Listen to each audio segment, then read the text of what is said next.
Hi guys, potential Tory leaders have not been put off using xenophobia and Islamophobia as a tool to win over those they need for power. Jenrick hasn't been looking at mosques being attacked, ordinary people having their doors kicked in, Asian nurses being intimidated on the street as they go to work. No, Bob has seen all of this and not thought maybe we Tories have been weaponizing this for too long and we should take a step back. He hasn't took time to think about the amount of damage that has been done. No, the opposite of course. The former immigration minister appeared on Sky News where he was asked about so-called two-tier policing. And as you'd expect, he threw the police under a bus. Is two-tier policing have any application in the last 8 or 9 days?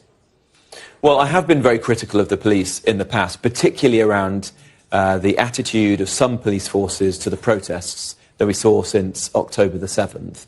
I thought it was quite wrong that somebody could shout What about the Allah last 8 or 9 Akbar days? on the streets of London and not be immediately arrested, or project genocidal chants onto Big Ben and that person not be immediately arrested. That attitude is wrong, and I'll always call out the police for it.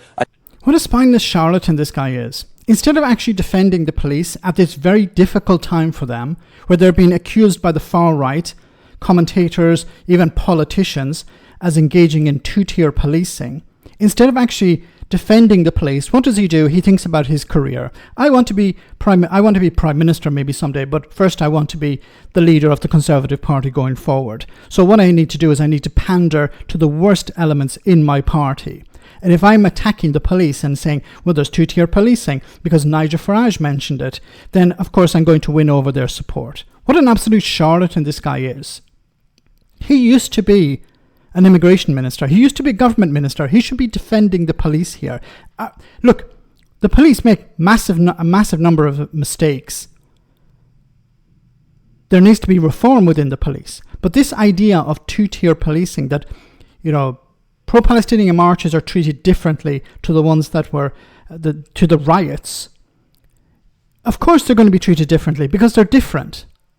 But what Farage and others are trying to do is say that, well, the police are treating them with kid gloves, and instead they're treating white people, working class white people, with beating them over the head or treating them inhumanely. And of course, by not challenging this, by not shutting down this concept of two-tier policing, you're giving it fuel. And of course, once again, Jenrick doesn't care about the police. He doesn't care about these riots. He only cares about himself. He wants to be the next leader of the Conservative Party. And he's willing to say whatever necessary to win over the craziest people in his party. Let me know in the comment section, guys, what you think. As always, your comments are greatly appreciated. Thanks a lot.